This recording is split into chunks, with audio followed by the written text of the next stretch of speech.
que la salvación no se puede perder como ocasión para la carne. Y es el mismo ejemplo de un asesino que sale de la cárcel o que ya cumplió su condena. Y el juez le dice: oye, Pancho, eres libre ya para poder integrarte a la sociedad. Dice Pancho, con que ya soy libre, ajúa, ¿verdad? Voy a comenzar a hacer lo que me da la gana. Espérame tantito, le dice el juez. Eres libre para portarte bien. Porque si tú infringes las leyes que siguen vigentes, regresas otra vez a prisión. Entonces Dios nos da la libertad, nos saca de la prisión de donde estábamos para hacernos libres en el espíritu y no lo confundamos con libertinaje. La libertad consiste en hacer lo que debemos hacer, apúntalo. La libertad consiste en hacer lo que debemos hacer. El libertinaje en hacer lo que nos da la gana. Y el cristiano tiene un manual que es la Biblia, donde nos indica las reglas de la moral, las reglas de la sexualidad, las reglas del matrimonio, las reglas de los hijos, de los empleados, de los jefes, de los empleados, como ciudadanos ante el gobierno. La Biblia nos muestra claramente cuáles son nuestras responsabilidades.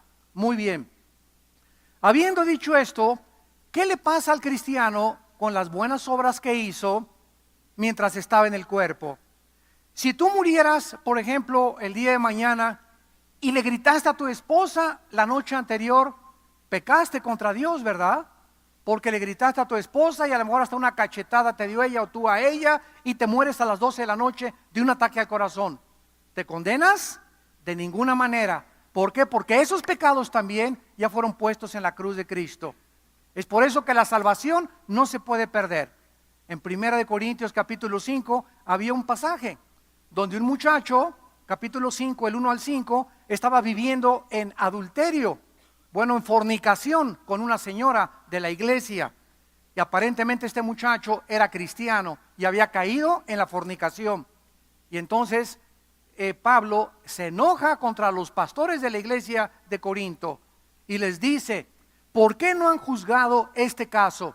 Cuando permitimos en la iglesia y sabemos que alguien vive en fornicación o en adulterio y los pastores no reprendemos a esa persona o no la conminamos a que se arrepienta y le decimos: te ayudamos a que salgas de eso, entonces nosotros somos culpables delante de Dios por consentir el pecado.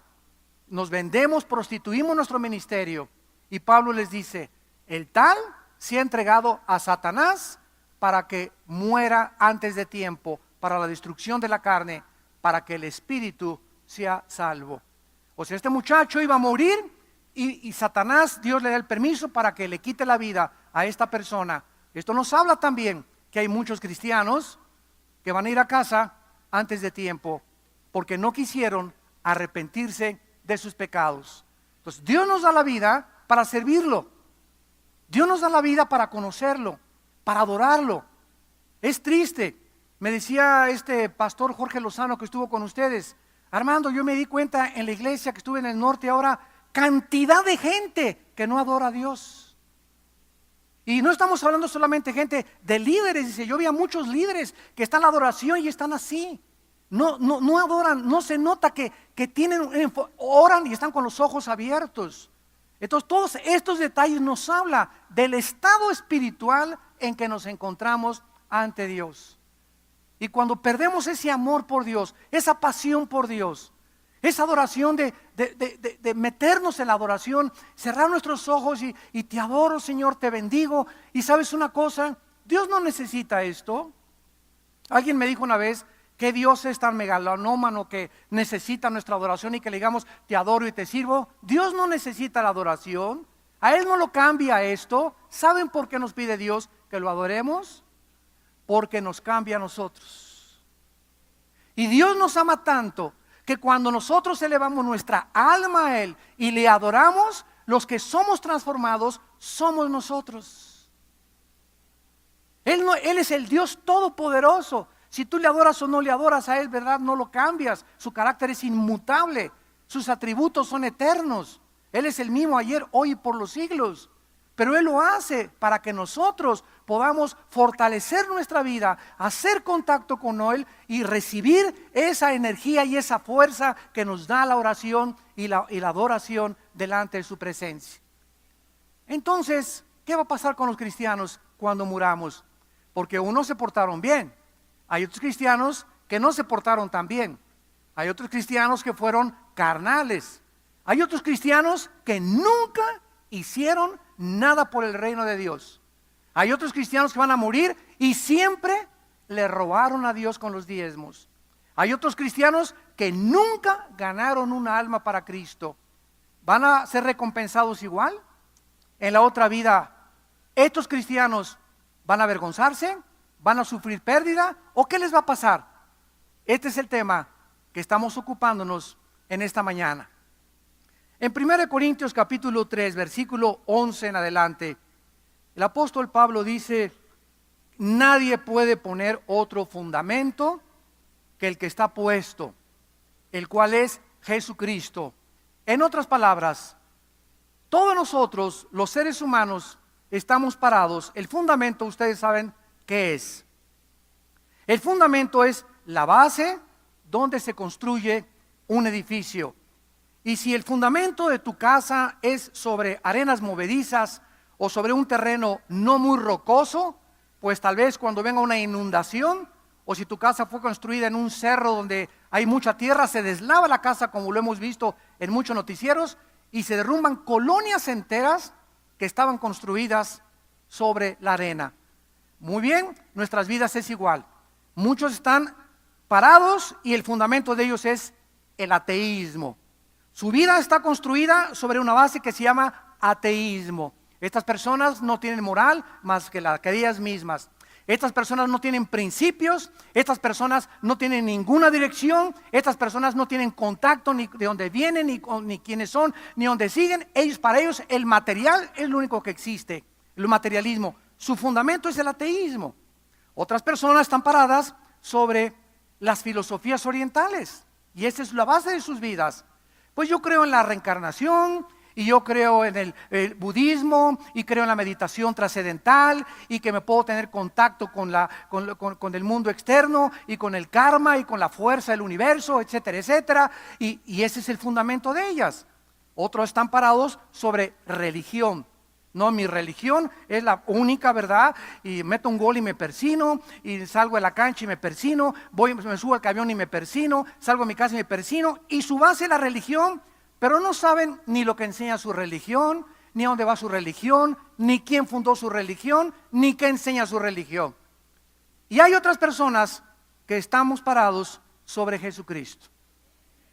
Y una persona que recibe a Cristo se sale del ateísmo, de la base del ateísmo, se sale de las filosofías orientales y brincamos todos para que nuestra vida comience a tener un fundamento sólido, que sepamos a dónde vamos, que tengamos seguridad, que pueda entender yo que no soy un animal, que no venimos de la evolución ni de la selección natural, y nuestra vida comienza a ser transformada poco a poco. Cada vez tengo más esperanza, más seguridad, cada vez perdono más fácil las ofensas.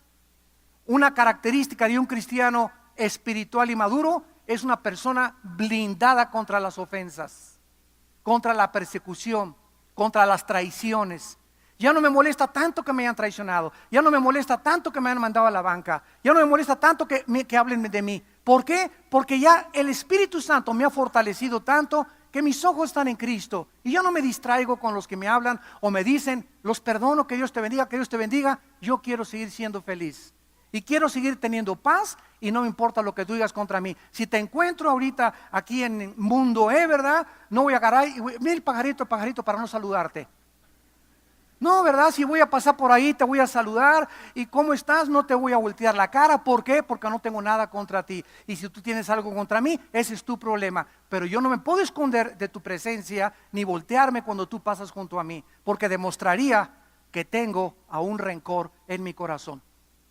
Y ese rencor es gravísimo a los ojos de Dios. Entonces así comienza Pablo en esta carta, en este pasaje. Nadie puede poner otro fundamento. Si tu fundamento, escúchame, si tú no eres cristiano, no es Jesucristo, estás parado sobre arenas movedizas. ¿Qué va a pasar cuando vengan los vientos, las lluvias y las inundaciones? Tu vida se va a derrumbar. Cuando venga y te quiera violar tu novio, cuando te embaraces, cuando pierdas el trabajo, cuando te deje tu esposo, cuando te deja tu esposa, como tú no tienes un fundamento para mantenerte de pie, las tribulaciones y los problemas te van a derribar, te van a amargar, te van a hacer que comiences a odiar a los hombres, a odiar a las mujeres, a odiar a los cristianos, a odiar a los ciudadanos, a odiar a los partidos políticos, a odiar a todo, y comienza tu corazón a envenenarse, porque no tenías un fundamento, estabas parada o parado sobre un fundamento equivocado. Qué importante es, por eso dice Salomón a los jóvenes: acuérdense, muchachos jóvenes, en los días de su juventud, acuérdense de Dios, porque vienen las lluvias, y vienen los divorcios, y vienen las persecuciones y la falta de trabajo, y si tú no tienes a Dios en tu vida se va a derribar. Entonces es importante que vamos entendiendo todo esto para comprender la importancia de ser cristiano, pero manifestarlo con las buenas obras. Dice así el versículo 12: sobre este fundamento, o sea, sobre Jesucristo, los cristianos estamos construyendo como si fuera una casa nuestra vida. Estamos edificando como si fuera un edificio nuestra vida, con dos clases de materiales. Dos clases de materiales forman parte de tu vida cristiana. Unos cristianos están edificando su vida con oro, plata y piedras preciosas. Noten ustedes que estas tres cosas no son inflamables. Si tú prendes el fuego en una casa y hay oro o hay plata o piedras preciosas, sobreviven el fuego. Y estos son los materiales comparados con lo que debemos edificar nuestra vida. Lo vamos a explicar después. Y otros cristianos están edificando su vida con madera, heno y hojarasca, materiales inflamables. Entonces, ¿qué significa esto? Que yo puedo dar un diezmo, claro que lo puedo dar. Yo puedo darle un vaso de agua a un pobre. Yo puedo construir un asilo para ancianos. Yo puedo construir un orfanatorio. Sin embargo, no es la acción la que Dios va a juzgar, sino el motivo por el cual lo hice. Yo puedo predicar y mis motivos pueden ser que la gente me vea, que me reconozca, porque amo el aplauso, amo el poder.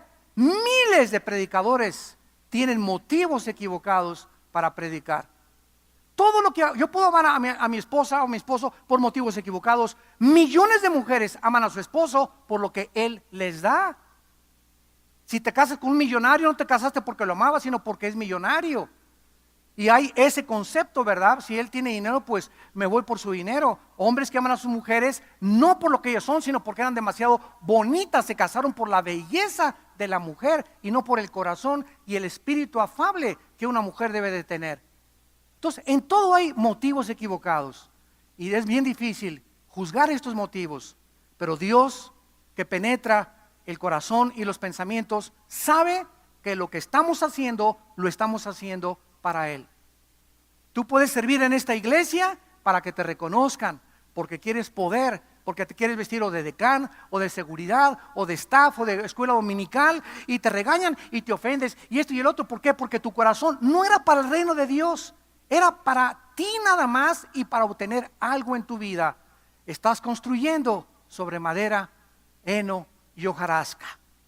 Muy bien, si así ha sido tu vida y lo que has hecho para Dios ha sido con motivos equivocados, dice el versículo 13: la obra de cada uno de nosotros no va a ser un tribunal masivo, sino como cuando entregan los diplomas en la graduación en la universidad, que se juntan todos los universitarios que ya se van a graduar, se ponen su toga, ¿verdad? Y la cachucha o el gorro que les pone aquí arriba, el timbirete, sombrerete, como se llame. Bueno, les pone aquí, ¿verdad? Ya se voltean para la otra cosa cuando gradúan, pero van pasando uno por uno y les van entregando 9 de calificación, este con honores, este con excelencia. pero al mismo tiempo que están todos, pasan uno por uno a recibir su condecoración. Así va a ser el tribunal de Cristo. Vamos a estar todos los cristianos, escuchen, desde Cristo hasta el arrebatamiento de la iglesia. Vamos hasta los del Antiguo Testamento van a ser juzgados después. Esto es muy importante, de una forma escatológica, o sea, profética. El juicio de los cristianos desde Cristo hasta el arrebatamiento, solamente nosotros vamos a ser juzgados. Los cristianos que se conviertan en los 7 años de la tribulación van a ser juzgados después de cuando Cristo regrese, en los 75 días extras que aparecen en el capítulo 12 del libro de Daniel. Ahí va a ser el juicio de los cristianos que en la tribulación, ¿verdad?, murieron, y va a ser un juicio especial, porque los cristianos que sean juzgados en ese tribunal van a ser condecorados con los más altos honores, porque murieron como mártires. Muy bien, la obra de cada uno se hará manifiesta, se va a dar a conocer todo lo que hiciste tú y lo que hice yo, porque el día la declarará. Esa frase, el día, se refiere al día en el que tú y yo seamos juzgados. Si tú mueres hoy en la noche, te vas al cielo en tu espíritu, tu cuerpo se va a la tumba, tu alma y tu espíritu van al cielo. Sin embargo, Pablo y Pedro y todos los que de Cristo en nuestros días murieron, no han estado todavía en el tribunal de Cristo. Porque repito, va a ser entre el rapto y la segunda venida, porque las bodas del Cordero están en el capítulo 19 del Apocalipsis. Y en las bodas del Cordero ya pasamos el tribunal de Cristo. Ya estamos listos para unirnos con Él eternamente en matrimonio espiritual. Entonces, si tú mueres hoy en la noche y te vas al cielo, vas a esperar hasta que nos muramos todos y resucitemos en el día del arrebatamiento de la iglesia. Porque no es hasta la resurrección de los muertos que nosotros seremos juzgados. Y el día de la resurrección es el arrebatamiento de la iglesia. Hay más resurrecciones durante el milenio. Van a resucitar los 144,000. Van a resucitar los 2 testigos en Apocalipsis 11. Y después vemos al final del milenio otra resurrección. Pero estas ya no son las resurrecciones que tomarán parte en el tribunal de Jesucristo. Entonces, esa frase, el día, significa el día del tribunal de Jesucristo. Este día será declarado, abierto lo que hiciste, por el fuego será revelado. Y la obra de cada uno, Pancho, Carlos, Carmelita, Pitufa, Crisóstomo, Pancracio, Filomeno, etc., Anastasia, todos absolutamente sin ninguna excepción, vamos a pasar a la báscula. Vamos a pasar todos verificación. No va a haber nadie que se le escape al Señor.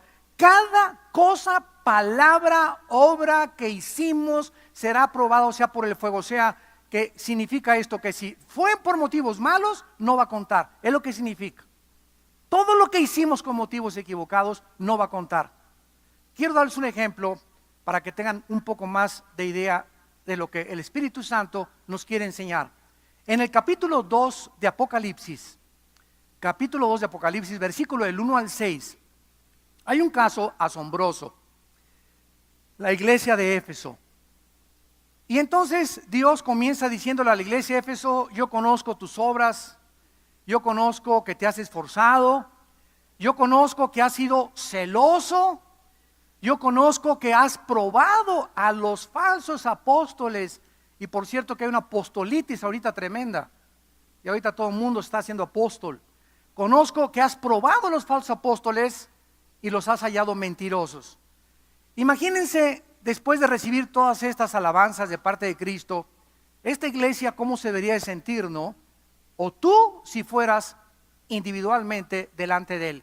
Mira, Pancho, has sido paciente, has hecho esto, diezmaste, bla, bla, bla. Y de repente Dios se detiene y dice: pero ¿qué, Señor? ¿Me faltó algo más? Tengo contra ti que has perdido tu primer amor. O sea, todas estas obras, entre comillas, que aparentemente cualquiera diría, ni la Madre Teresa le podría ganar, ni San Crisóstomo, ni Santa Rita de Casia, fue un santo, fue una santa. A la luz del tribunal de Cristo, Cristo les dice, nada de esto te sirve y sirva, porque lo más importante que debió haber existido detrás de tu celo, de tu doctrina y de todo, era que estuvieras enamorado de mi Hijo Jesucristo. Lo hiciste por despecho, lo hiciste por vanidad, lo hiciste por reconocimiento, lo hiciste por poder, lo hiciste porque tu ego estaba del tamaño del mundo, porque tenías una soberbia tremenda. Pero ¿sabes una cosa? Yo veo y escudriño los corazones, y lo que más me interesa de todos ustedes, santos de Dios, dice el Espíritu Santo, es cuánto amas al Hijo de Dios.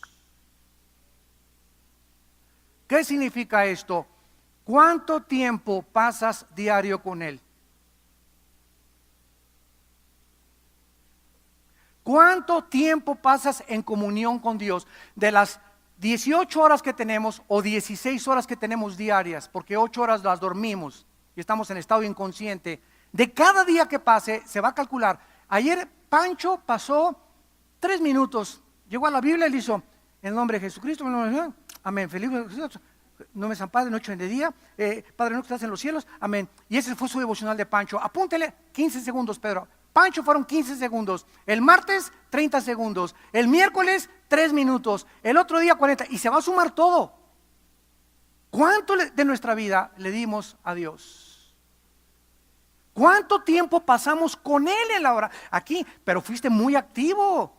Y a lo mejor hasta eras pastor o pastora o pensionero o predicador, ustedes que me escuchan a través de la televisión, y construiste iglesias y todo, y que de repente te diga Dios, he visto que ganaste miles de almas y eras muy buen predicador, te llaman el Spurgeon del siglo XXI, y sabes una cosa, que hiciste asilos y las iglesias que fundaste tenían techos de mármol y con candiles franceses y alfombras persas, pero ¿sabes qué, Pancho Pistolas?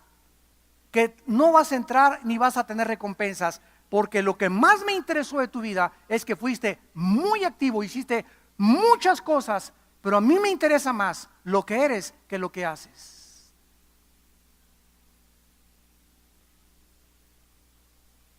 A Dios le interesa más lo que somos en la intimidad con Él.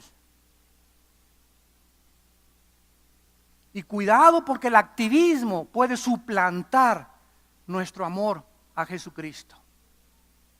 Amarás a Dios con todo tu corazón, con todas tus fuerzas, con toda tu mente. ¿Cómo lo puedo demostrar? Muchas veces en la adoración en la iglesia. Si pusiéramos cámaras y viéramos a toda la gente cuando está adorando, podríamos los pastores darnos cuenta cuántos de ustedes son falsos en su adoración. ¿Cuántos de ustedes ni siquiera sienten nada todavía de amor ni atracción para elevar su espíritu a Dios? Si hubiera cámaras escondidas en la casa de cada uno de nosotros, podríamos saber cuántos de ustedes pasan tiempo con Dios en las mañanas, en las tardes y en la noche antes de acostarse. Y eso es lo que Dios está buscando en nuestras vidas, amados santos de Dios. Entendamos qué es la vida cristiana. 1 Corintios 1:9, Dios nos llamó a la comunión con su Hijo Jesucristo. La vida cristiana no son ritos, no son ceremonias, no son liturgias, no son sacrificios. La vida cristiana es una relación con Él. Es una relación íntima, viva, diaria, dinámica con el Hijo de Dios. Tú puedes persinarte, traer tu escapulario, ir a misa, miércoles de ceniza, peregrinaciones y irte al infierno. ¿Por qué? Porque eres religioso. Oigan, los fariseos en los tiempos de Cristo tenían la medalla de oro que se ganaron por sus buenas obras. Los fariseos en el tiempo de Cristo aparentemente eran fieles. Nadie podía acusar a un fariseo de adulterio. Nadie podía acusar a un fariseo de robo, ni tampoco de tranzas, ni de expropiar o de quitar. Nadie podía acusarlos aparentemente de cosas externas. Y cuando viene Cristo y ve todo lo que hacían delante de la gente, se da cuenta cuánta hipocresía puede haber en los seres humanos. ¿Cuántos seres humanos navegan con cara de San Crisóstomo, de Santa Rita de Casi? Miren ustedes lo que dice en Mateo, capítulo 5, versículo 6. Es el famoso sermón del monte. Dice Cristo, porque Él vino a revelar las intenciones de nuestros corazones. Tenemos que ser como somos, no podemos ocultar nada de lo que somos. Dios nos ve, Dios odia la hipocresía. Tenemos que ser transparentes. Si saludo a una persona y le digo, ¿cómo estás? Dios te bendiga, es porque de veras lo siento. Porque escucha, dicen Proverbios que cuando tú bendices a alguien sin sentirlo, esa bendición falsa se convierte contra ti en una maldición. ¿Sabías? Si yo bendigo a alguien o le digo hipócritamente, qué bonito vestido tienes, y me volteo y digo, parece china poblana. Oye, qué hipócrita, ¿verdad? O sea, ¿cuál fue mi propósito de haberle dicho qué bonito tienes? ¿Sabes cuál fue mi propósito? Adularla o adularlo o quedar bien con ella, etcétera, etcétera. Pero Dios odia eso. Dios odia eso. Dios ve la intención de nuestro corazón. Dice en Mateo 6, guardaos de hacer vuestra justicia delante de los hombres. Aquí está. O sea, las obras que hagas en el reino de Dios, para mí, dice el Señor, cuídate en tus motivos que no sea para que te vean. No hagas nada con el propósito de que te vean y que digan qué espiritual, qué servicial, qué bueno. No, lo que estoy haciendo, yo sé que aunque no me viera nada, y ya se acabó la iglesia, y aquí está el equipo de staff que tenemos, ¿verdad? Que son que trabajan detrás de cortinas, los que montan todo esto y los que montan todo, ¿verdad? Nadie los ve. Tendrán grandes recompensas en el reino de Dios, porque no lo hacen ellos no podían tener ese motivo, lo hacen porque aman al servicio al Señor. Cuidémonos de cualquier cosa que hagamos, no la hagamos para que nos vean, ni predicar para que me vean, ni cantar para que me vean, ni dar un devocional para que me vean, o para que vean qué inteligente o qué sabio soy. Cuidémonos de no hacer nada para que nos vean. De otra manera, ahí está, no tendrás recompensa de vuestro Padre que está en los cielos. ¿Cuándo serán las recompensas? En el tribunal de Jesucristo. ¿Cuándo Dios va a evaluar lo que hicimos y los motivos? En el tribunal de Jesucristo. Cualquier cosa que hayamos hecho para que nos vieran, no va a tener recompensa. Esa obra va a ser quemada por fuego, porque no valió en el tribunal de Cristo. Cuando des limosna, o sea, cuando des ofrenda, no hagas tocar trompeta delante de ti, como hacen los hipócritas en las sinagogas y en las calles, para ser alabados de los hombres. De cierto les digo que ya tienen su recompensa. En otras palabras, cuando nosotros oímos en tantas iglesias que nos entristece el corazón en el mundo, a ver, saquen un billete de $1,000. No, pues ya lo vieron todos. Qué antibíblico, ¿verdad? A ver, háganle así a los de $1,000. Ya ve, por favor, aquí los de $1,000, aquí los de 500 y aquí a los de 100. Y cuando comenzamos a tener esta clase de actitud como ministros de Dios, que me escuchan a través de la televisión, yo sé que no van a volver a invitar a su iglesia. Pero cuando hacemos esto, prostituimos nuestro llamado a Dios. ¿Por qué? Porque dice la Biblia que cuando demos, no se entere nadie de lo que dimos. Hay otras iglesias que ponen un pizarrón y ponen familia Pérez, familia esto, familia Pulano de tal, digo 500, 400, 300. Hay otros que dicen, pónganle su nombre a los sobres. Tampoco es bíblico. Por eso a ustedes no les exigimos. ¿Saben por qué hacen eso? Así los pastores ya se enteran. Aquí faltó la familia Pérez. Vamos a caerle y echarle caballería el miércoles a su casa. Digo, ¿cuál es el motivo de ponerle el nombre a los sobres? No digo, sabernos quién no da, y el día que me lo encuentre el pastor ni lo saluda. Y ya nosotros sabemos quiénes dan y quiénes nos dan. ¿Sabes una cosa? Solo Dios tiene que saberlo. Y si no das, no es mi problema, es tu problema con Dios. Es lo que le digo a muchos ministros. Cuando vas a un lugar y me invitan a predicar, les he dicho que, a mí me han dicho que cuánto cobro, que cuáles son mis honorarios. Oiga, ¿cómo que cuáles son mis honorarios? Sí, hermano Alducin, ¿cuánto nos va a cobrar por noche? Porque ya desde hace 15, 20 años, los predicadores que vienen nos dicen, antes de invitarlos, que nos cobran $500 la noche, hotel 5 estrellas, con estos alimentos, queso cottage en la mañana, con uvitas, agua Evian, marca Evian, etcétera, trasladarlos en primera clase, bla, bla, bla, bla, bla. Y le digo, ustedes tienen la culpa por invitar a esos mercenarios del evangelio. Ahora, entonces, si no me dan a mí dinero para predicar, fíjense ustedes, qué tremendo para nosotros los ministros de Dios, ¿verdad? Si a mí no me dan dinero para predicar y voy a una iglesia que me invita a predicar o a una campaña y no me dan nada de ofrenda, es porque Dios está probando mi corazón. ¿A qué fui a predicar? ¿Porque amo a Dios o por la ofrenda? A ver, piensa tú, pastor, que me escuchas por la televisión. Cuando vas a predicar, ¿a qué vas? ¿Por la ofrenda o porque amas a Cristo? Cuando amas a Cristo, Dios te va a probar y no te va a dar ni para el camión de regreso. ¿Y sabes por qué? Porque entonces Dios prueba tu fe y viene la bendición a través de otra parte que no es esa iglesia. Y fue lo que le pasó a Pablo en Corinto. En Corinto eran, pero así les llamaban los regiomontanos. Codos. Tienen fama, ¿verdad? En Nuevo León de ser muy codos. Ya no tanto, pero había mucha fama. Y los corintios, cuando Pablo estuvo en Corinto, no le dieron ni para el camión. Y dice Pablo, les explica en la primera y la segunda carta, ustedes no colaboraron conmigo, colaboraron otras iglesias. Las iglesias de Acaya, de Macedonia, me ayudaron. Y lo que ustedes no me dieron, me lo dieron ellos. Pero lo digo para la vergüenza de ustedes. Pero yo no les podía pedir, porque entonces ya mis motivos serían falsos. Ya no estaría predicándoles más que por el interés del dinero. Y cuando hay ese interés monetario económico en lo que hacemos, no será tomado en cuenta en el tribunal de Jesucristo.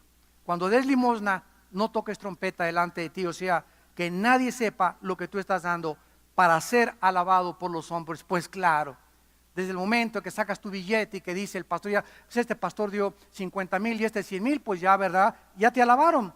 De cierto te digo, ya tienes su recompensa. Mas cuando des tu limosna, no sepa tu izquierda lo que hace tu derecha, para que tu ofrenda o tu limosna sea en secreto. Y tu Padre que ve en el secreto te recompensará en público. Y cuando ores, ahí está otra ocasión. ¿Cuántos de ustedes, Señor Dios omnipotente del universo? José, María y José y todos los santos que te acompañan. Te alabo, mi Dios de gloria, porque eres maravilloso y eterno. Y hoy es cuando un lenguaje de una oración es así florido, ¿verdad? ¿Ves luego la motivación detrás? Para que la gente sepa, me parezco a Santa Rita de Casia. Quiero que me escuchen qué florido es mi lenguaje para orar. Y es una oración garigoleada y florida, ¿verdad? Y adornada con todos los santos y con todas las cosas para Dios, etcétera, etcétera. Y tu oración ni fue escuchada, porque el motivo fue que te alabaran y que reconocieran qué espiritual es la hermana Chencha. Con estos ejemplos estamos ya más o menos a grandes pinceladas dándonos cuenta qué importante es, santos de Dios, nuestra vida espiritual delante de Dios. Ahora, muy bien, en segundo lugar, veamos que en el tribunal de Jesucristo nosotros nadie va a ser juzgado para ser castigado. ¿Por qué? Porque ya sufrimos el castigo. Cristo lo sufrió, en nuestro lugar. Él fue nuestra propiciación, la ira. El castigo que nosotros merecíamos fue puesto en la cruz sobre su Hijo Jesucristo. Entonces, en el tribunal de Cristo, cuando muramos y nos presentemos delante de Él, vamos a ser evaluados de acuerdo a diferentes formas y se nos va a recompensar, depende de muchas cosas. Por ejemplo, hay una falsa doctrina en una religión que se llama el purgatorio, que cuando una persona se muere y no se portó tan bien o se murió en pecado, pues entonces hay un lugar que se llama el purgatorio, la palabra lo dice, para purgar, para poder limpiar sus pecados durante 5,000, 10,000 años, y después de un tiempo de sufrimiento en el purgatorio, ya está listo para entrar al cielo. Y la cruz de Cristo, bien, gracias. Qué absurdo, ¿no? O sea, mira, Señor, tú moriste en la cruz y pagaste por mis pecados, pero hay unos pecados que yo tengo que purgar, que yo tengo que pagar. Y si hubiera algún pecado por el cual yo tengo que pagar, en vano murió Jesucristo, en vano es la gracia de Dios. ¿Me van siguiendo? Muy bien, para refutar esta doctrina del purgatorio tenemos tres cosas. En primer lugar, la Biblia dice en Romanos 5:9 y en Primera de Tesalonicenses 1:10 que el cristiano ya no sufrirá la ira de Dios, porque esta ira fue derramada sobre la persona de su Hijo Jesucristo. Lo que Dios tenía que castigarnos, lo hizo en la persona de su Hijo en la cruz. Ya Dios no tiene nada contra nosotros. Absolutamente no hay ningún cargo contra ti ni contra mí. Para que sea más claro esto, aquí está un juez. Y el juez tiene aquí el expediente de un reo condenado a muerte. Pues mira, Pancho, aquí están todos los cargos, ¿verdad? Las agravantes, de acuerdo al Código Penal de nuestra nación, tú mereces la pena capital. Muy bien, Pancho es sentado en la silla eléctrica, la silla eléctrica lo electrocuta y a Pancho lo entierran. En el momento en que a Pancho lo entierran, el juez o el tribunal, el expediente que acusaba a Pancho ya no tiene vigencia, porque las leyes internacionales dicen que nadie puede juzgar dos veces a la misma persona por algo que ya fue sentenciado. Ya no se puede volver a abrir el expediente y juzgarte cuando ya se dictó la sentencia. Muy bien, entonces ya Pancho fue condenado, el expediente es hecho a un lado. ¿Qué pasaría si Pancho resucita y se le aparece al juez? Hola, mi señor juez, ¿cómo está usted? ¿El juez qué diría? ¿Agárrenlo otra vez y métanlo a la silla eléctrica? No, porque ya se dictó la sentencia. Escuchen esto, qué precioso es. Cuando nosotros recibimos a Cristo, el juez que es Dios tenía contra nosotros una lista, yo creo que de mí tenía periódicos, de pecados tremendos que me acusaban y que si yo me hubiera muerto contra esta lista que Dios tenía conmigo, me condenaba en el infierno. Entonces, esta lista de pecados que Dios tenía contra mí, vengo a la Biblia y me dice, Armando, cuando mi hijo murió en la cruz, esta lista de pecados fue puesta en la cruz. Y cuando mi hijo murió, tú moriste porque tú estabas con él. Romanos 6 del 1 al 5, Colosenses capítulo 2. Tú estabas con Cristo muriendo. Cuando Cristo fue enterrado, tú fuiste enterrado con él. Y escucha, hijo mío, que cuando mi hijo resucitó de los muertos, tú resucitaste juntamente con él. Eres una nueva criatura. Las cosas viejas pasaron, todas son hechas nuevas. Ya no tengo nada contra ti. Cuando tú aceptaste a Cristo, tu expediente, dice Colosenses 2, 14 al 16, el acta de los decretos que nos era contraria fue puesta en la cruz. Y ya no tengo nada contra ti. Y ahora, Señor, le pregunto, bueno, ya pagaste todos mis pecados, pasados, presentes y futuros, pero si yo peco ahorita ya siendo cristiano, ¿qué me pasa? ¿Me condeno? No, hijo mío, el cristiano que peca ya no puede perder la salvación. pierdes tu comunión conmigo. ¿Qué significa esto? Que en el momento que un cristiano peca, ya no se condena, pero el cristiano, el Espíritu Santo, se contrista dentro de ti y comienza tu vida a perder poder. Porque vendrá el Espíritu Santo y les dará poder. El poder que tenemos para vivir, para aguantar tribulaciones, cachetadas, traiciones, persecuciones, pobreza, desnudez, etcétera, etcétera. Ese poder no es nuestro, es del Espíritu Santo.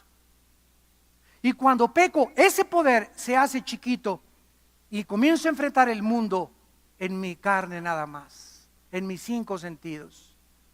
Y enfrento a mi esposa en mi carne, enfrento a mis hijos en mi carne, enfrento a mi novio en mi carne, enfrento a mis pastores en mi carne. O sea, soy un cristiano, pero soy un cristiano desposeído del poder de Dios.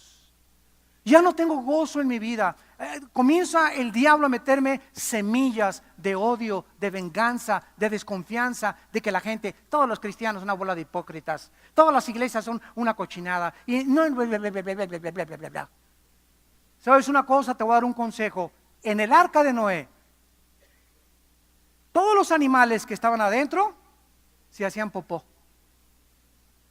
Y era un olor tremendo, ¿verdad? ¿Se imaginan la popó del rinoceronte, del hipopótamo, del camello, del chango, de todos los animales que estaban ahí adentro? Ha de haber olido, no a perfume Chanel el arca, pero a pesar de los malos olores, no estaban afuera en el juicio de Dios. Es preferible vivir dentro de la iglesia con algunos malos olores que estar afuera y ser juzgados por Dios. Para que te eduques. Así es, la iglesia no hay una iglesia perfecta. No hay una iglesia perfecta porque si tú estás buscando la iglesia perfecta, tú al entrar a esa iglesia la descompondrías. Por lo imperfecto que eres y lo imperfecto que somos todos. Entonces tenemos que entender que la iglesia es un campamento donde hay muchos malos olores porque ninguno todavía es querubín, no hemos resucitado. Dios está trabajando con todos nosotros. Y ahí está Colosenses 3, sopórtense unos a otros, perdónense unos a otros, aguántense unos a otros, sobrellévense unos a otros las cargas los unos de los otros, porque en medio de esto es donde estamos entrenando el carácter. El carácter. Y aquí es en medio de los malos olores donde demostramos cuánto podemos aguantar, cuánto blindaje tenemos para soportar las cosas que el mundo nos lanza y los falsos hermanos también contra nosotros. Muy bien, dice aquí entonces en 1 Corintios, en nuestro pasaje, capítulo 3, la obra de cada uno se hará manifiesta, versículo 14, si permaneciere la obra de alguno que sobre edificó, recibirá recompensa.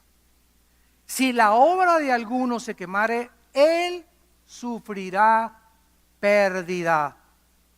Si bien él mismo, aquí está otra vez, será salvo, aunque así como por fuego. Vemos pues que la Biblia nos habla claramente de que nosotros podemos en el tribunal de Cristo sufrir pérdidas, avergonzarnos, y todo eso lo vamos a estudiar después. Regresando a la doctrina del purgatorio, donde ya sufrimos, donde Cristo sufrió la ira que nos correspondía a nosotros. En segundo lugar, es imposible para un ser humano caído pagar por sus pecados, porque hace pedazos la Biblia. La doctrina del purgatorio es una doctrina que anula la Biblia, que le pone un candado a la Biblia y que contradice todo lo que la Biblia dice que no es por obras. Y si la obra de Cristo, cuando Él murió, dijo, tetelestai, consumado es, se acabó, no hay nada que los ángeles, querubines, serafines, seres humanos, papas, santos, santas, no hay nadie que le pueda agregar nada a lo que hice por ustedes en la cruz. Dice Colosenses 2, estamos completos en Cristo. Ya no hay nada. Ahora, si alguien llega y me dice, es que la salvación se pierde, ¿saben lo que le contesto o lo que le debes de contestar? A ver, espérame tantito. Tú me estás diciendo ¿Tú crees que por gracia somos salvos, verdad? Sí, amén, amén, amén. Bueno, entonces me estás diciendo que somos salvos por gracia, más tenemos que portarnos bien, igual a la salvación. O sea, me estás diciendo que la obra de Cristo está incompleta. Porque si te salvó Dios, pero hay algo después que tú no hiciste bien, entonces ya no entras al cielo. Entonces no te borró los pecados futuros, sino solamente los pasados. Y la Biblia dice, Hebreos 10, 8, 10, 11 y 12, que por una ofrenda nos hizo perfectos a los santificados. Peléate con la Biblia, refutando argumentos y toda altivez que se levanta contra el conocimiento de Dios y llevando cautivo todo pensamiento a la obediencia a Cristo Jesús. Qué maravillosa es la Biblia, qué importante es estudiarla, venir aquí al LITI, al diplomado, a conocer un cristiano. Una vez me dijeron, oiga maestro, digo, ¿sabes una cosa? Todos los cristianos somos estudiantes de la Biblia, todos, inclusive nosotros los pastores, porque nunca sabremos lo que sabemos como lo deberíamos de saber. Hay muchas cosas, ¿verdad? Que a mí, conforme pasa el tiempo, tengo más luz aquí, tengo más luz acá, y aquí estaba